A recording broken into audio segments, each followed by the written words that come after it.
Very good evening, friends. Meeting again in the session of philosophy, and since yesterday we have started discussing about the third year syllabus of H.A. Roberts' philosophy. The chapter number 7, Our Remedies, Why They Act. Very important question he has put, and he has tried to explain how our remedies act scientifically. The scientific explanation behind the action of the remedies he has tried to explain in this chapter. It is not just a fluke our remedies acts. It is not just a placebo effect with which our remedies act, but how it is correlated with the human being, how this universe, the elements which are present in the universe, which are very few specifically in the universe and which are part and parcel of general human being or human constitution, and what are their properties, and how these properties reflects in the form of signs and symptoms, as a remedy, how that remedy works or how that element works for such and such disorder.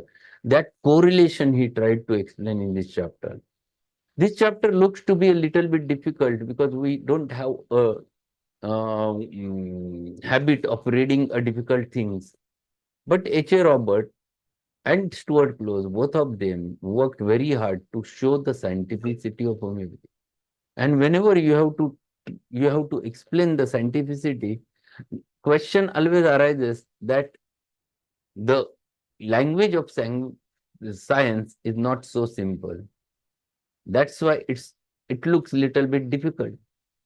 So my suggestion is that we're going to learn it. I will try to make it simplified, but my suggestion is that you read it again so that you will understand the depth of it. And if you acknowledge all those things, you will able to fight with anyone who will contradict the homeopathy or who will make who will comment on homeopathy as a placebo. And that's why we are discussing this. We have finished the paragraph on page number 66. Well, let's start with the same paragraph over there that he tried to explain over there the elements which are there in the universe, and they are very few, and how they act. So page number 66, last paragraph, we'll start again. It is interesting and very important fact from the practical viewpoint too that more than 95% of this universe so far we can now see is made up of very few elements. First element he starts. The spectroscopy of the heavens shows the enormous prevalence everywhere of hydrogen. But hydrogen is merely primordial positive and negative electron tied together and in process of being so tied. So a big element which is there in the universe is hydrogen. It is in the form of gases. It is in the form of tide. But this hydrogen is also one of the important homeopathic medicine. That's what I yesterday told. There is one rubric which I have utilized for that case, the case which I have told you yesterday. There is a conflict between higher consciousness and worldly existence. So this is the rubric where hydrogen is mentioned for it, and hydrogen is actually in the prior repertories. It is the only single remedy which was mentioned. What is higher consciousness? Higher consciousness, they feel internally, the conscience, inner consciousness, and they considers I'm not the part of this existence, the worldly existence. They feel they are somewhere, someone which are not part and parcel of this universe. They are away from this universe, or they are part of different universe. This is hydrogen. So every element which is there in the periodic table has meaning. It has its own properties and it is correlated with the human being. They works because they are proved and shows the typical features. The second, which is helium. Let us see what he says. The spectroscopy of heavens also show that helium is an exceptionally abundant and widely distributed element, even though because of its lightness and inability to combine with anything, even with itself, the earth has not retained much of it. So helium is there in abundant quantity, but it never remains on earth. It never gets combined, and that's why it goes away. Significant is it, however, that the alpha particle given off by all heavy radioactive elements is nothing but helium. So so that it must have a certain prevalence even on the earth in the structure of the heavier element. So helium, whenever the radioactive substance, when it throws off the alpha particles, it contains the helium. And when then that helium comes out, it remains in the earth, becomes a structure of the earth, and that's why it happens to be there. And when this earth enters inside the human being, it becomes a part and parcel of their diet. So see, all those elements which are there in this universe becomes in some minute quantity, but they are the part and parcel of human being. The third, Dr. I.S. Bowen at the California Institute solved the consummate skill, the half-century-old riddle nebulinum, and has shown that the substance abundant throughout the heavens, giving rise to these mysterious spectral lines, is mainly oxygen and nitrogen. But the oxygen alone constitutes 55% of the Earth's crust and about the same proportion of meteorites, oxygen and nitrogen, then, which for our present purpose will be treated as one element since they have nearly the same atomic weight and will be henceforth listed under the same name of stronger brother, constitute the third extraordinary abundant element. And it is to be noted that there are no abundant elements at all between helium and oxygen. Carbon has certain minor prevalence, but because of its nearness, its in atomic weight to the nitrogen and oxygen, it may here be treated as merely a feeble satellite to the oxygen. So two more elements he is explaining. One of them is oxygen and another of them is the nitrogen. See, these are the products and elements which are part and parcel of this earth. These are part and parcel of your body also, constitution also. Their contents inside the body has some significance. They have their own properties and they have their own functions inside the human body. So those are the products which are needed for you, for your body, and you consume it from the earth in the form of some plants through which they enters in a digestible form to the human being. And because of which the quantity, even though it is so minute, is maintained. Until it is maintained, the person is in the harmony, the person is in a healthy state, and all the functions of the body are going on in a proper way. So these are nothing but the constituents of the earth, which are constituents of the human being. Fourth point which he mentions is 95% of the weight of the all meteorites consist of oxygen 54%, magnesium 13%, silicon 15%, iron 13%, while 76% of the Earth's crust is composed of three elements, oxygen 55%, silicon 16%, and aluminium 5%. No other element rising over 2%. Iron constitutes 1.5% of the crust, but it is supposed to be very largely represented in the interior. Because of the closeness of their atomic weights, magnesium, aluminium, silicon, respectively, the atomic weight is 24, 27, 28, may, for our present purpose, as regarded as a single element and given the name of strongest brother of silicon. There are then no abundant elements whatever between the oxygen and silicon, nor between the silicon and iron, atomic weight 56. And from an engineering standpoint, the universe may be said to be made up of the primordial positive and negative electrons and of four elements built out of them, namely helium, oxygen, silicon, and iron. He is explaining these are very few elements which are part and parcel of the crust of the earth. Crust means superficial part of the earth. If the earth is whole round, the superficial part is called to be a crust, which is easy and what it contains, in which there is oxygen, there is nitrogen, there is in some part silicon is there, in some part magnesium is there, but basically it is helium, oxygen, silicon, and some part of iron is there. See what is the role of them in your body. Every element has a role in your body. Those elements inside you always have its own effects. Iron is necessary for formation of blood. Silica is necessary in order to give the strength to your teeth and bones. So every element has its own significance.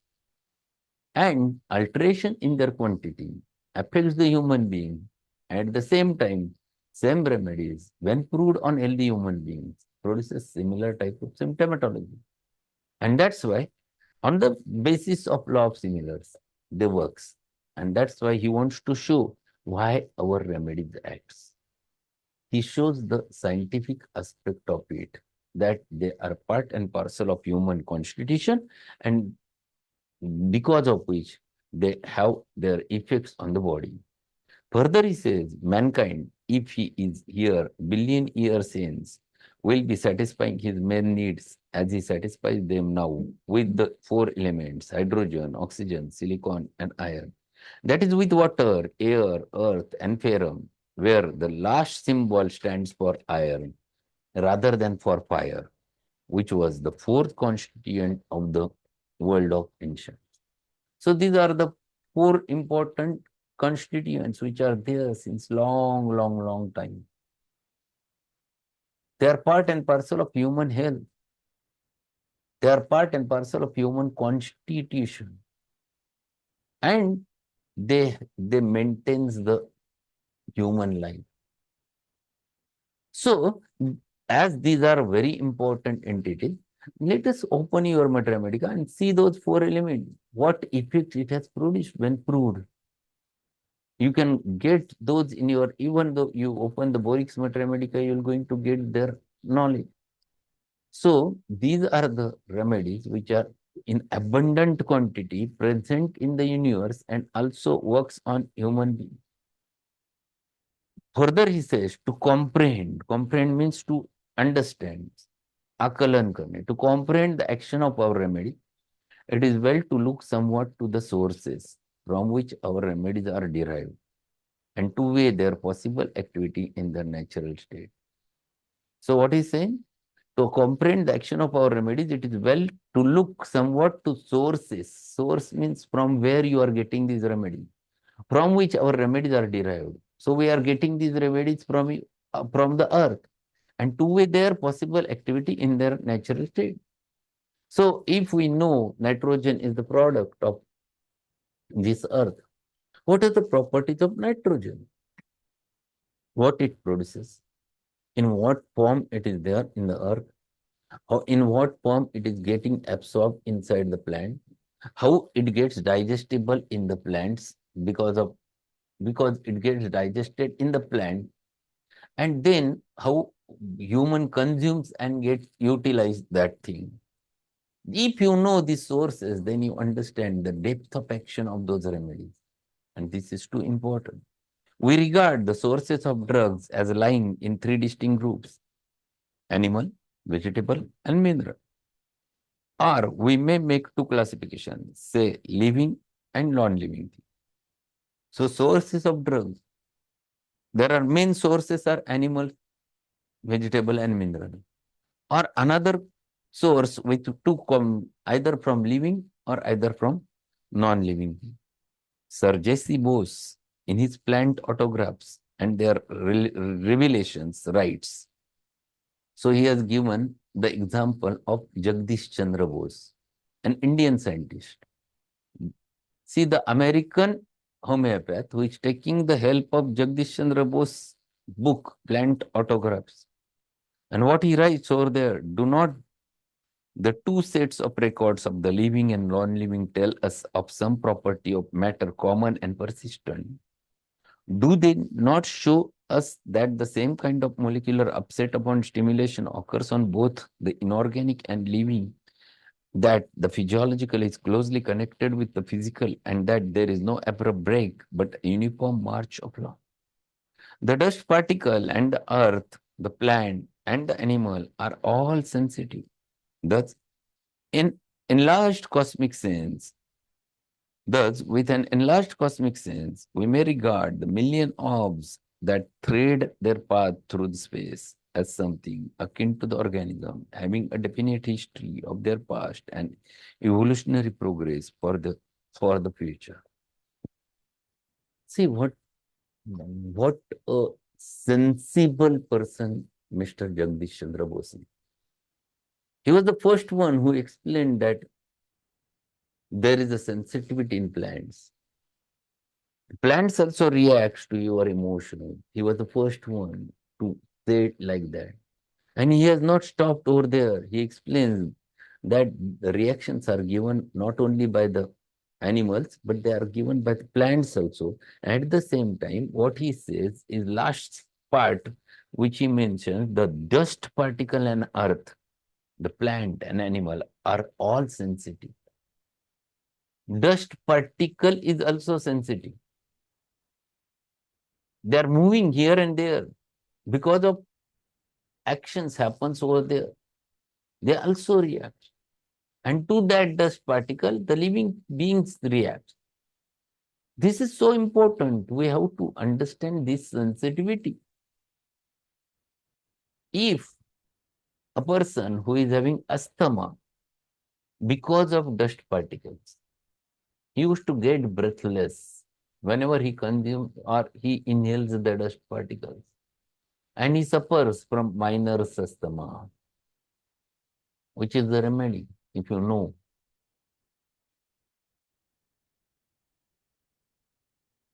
Anyone.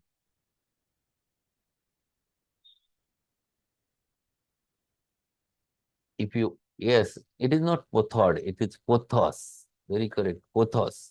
Pothos fetalis. It's a very specific remedy mentioned in Borix Remedical. Minor asthma or asthma because of dust. It is a very important remedy.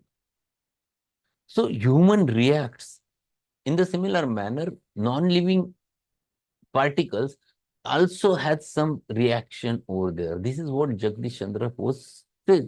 And what he says again and again, in pursuing the investigations on the border region of physics and physiology, I was amazed to find the boundary lines vanishing and points of contact emerged between the realm of living and non-living. Metals are found to respond to stimuli. They are subject to fatigue, stimulated by certain drugs, and killed by the poisons.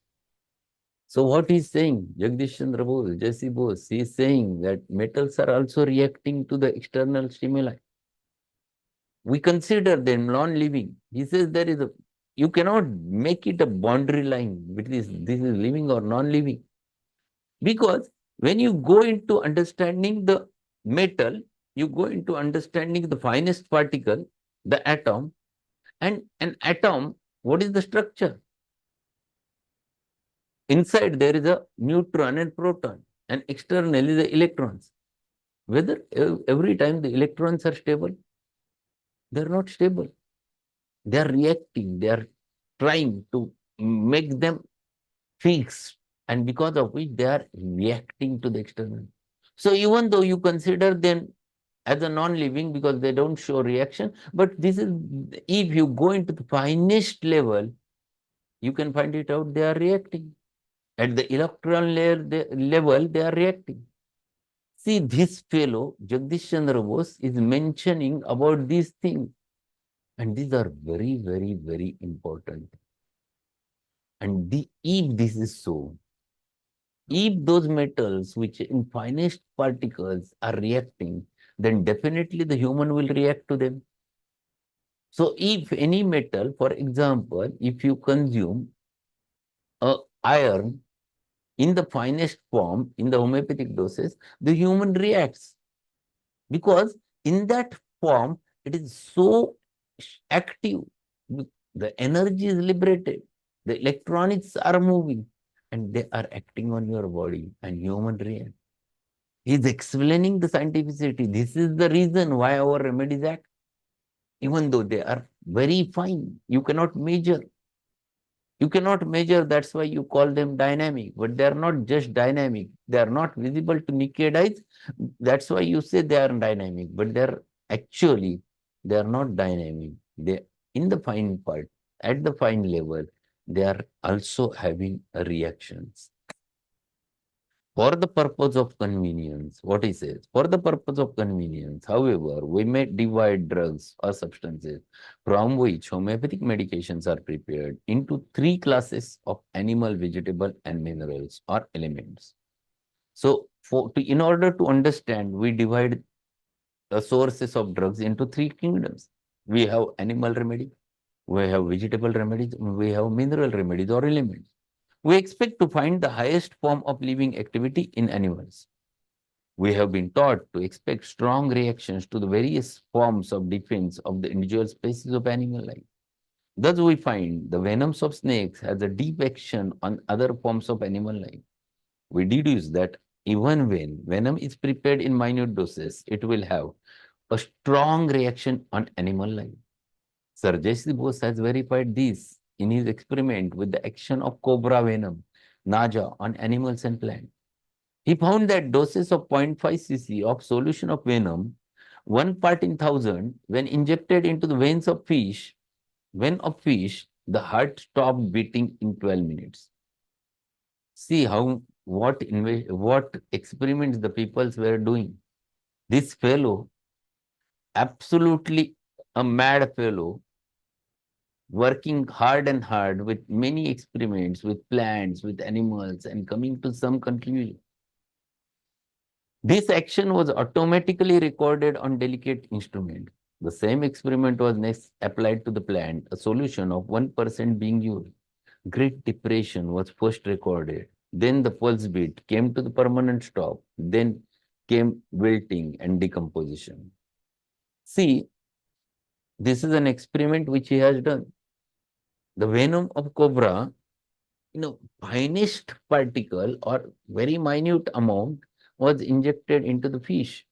And within 12 minutes, the heart has stopped. Then he has injected the same venom even in a more minute quantity than that in plants. And that plant also started wilting and decomposition. So, in a minor quantity or in minutest quantity, how these elements works on the living things and creates a destruction. This is the reason why they act. This is the reason which he is explaining. Even though so minute quantity it works, it produces its effects. And that's why our remedies acts. He is explaining the hypothesis why our remedies are acting. Even though you make them very fine, they have capacity to act. Then he says, it is hardly necessary to go into the data available for further proofs of the activity of snake venoms. Our homeopathic provings preceded by many years the acknowledgement of allopathic school that venoms in minor doses were exceedingly efficacious in many serious conditions, especially those showing great derangements of the vascular and nervous system. So there are many proofs. Even modern science, allopathy, accepts that. There are certain medicines, botulinum, which is prepared from the venoms, and they are using that in minute quantity for certain vascular and nervous symptoms. That is the only treatment which were available in certain types of disorders. That's what they are saying, and they are using very minute doses of those poisons. One more example which he explains, that forms of defense such as spider venoms, sepia, stings of bees, insects, and many other natural weapons have been found effective in causing and treating bodily discomforts may not be denied by those who have observed their action. So, even you get insect bites, for example, a bee bite, how much venom enters? It's a very, very minute quantity, very minute, but it works and it produces, human reacts. Even though in a minute quantity, it works. We have APs prepared from it and we used to prove it in a minute quantity because we used to prove it in dynamic doses. And when we give, we have whole symptomatology of the Apis mellifica. So, if you are saying that when you make it so fine, it doesn't contain the material, and that's why it is placebo effect, this is wrong. In a minute quantity, it has more energy. And as it has more energy, it definitely works and it produces their action. I think we'll stop over here. Tomorrow we'll continue with it. This is very important chapter where he tried this explanation that how these remedies works and how wonderfully they produce their result and what scientific reason is there. So that's all for today. We'll meet again tomorrow in the with the same chapter, and in the evening we'll learn one more remedy, the opium, very important remedy from our Remedica and very acute acting, one day action is there with opium. So we're going to learn that in at the 8:15. So be there and meet again. Thank you.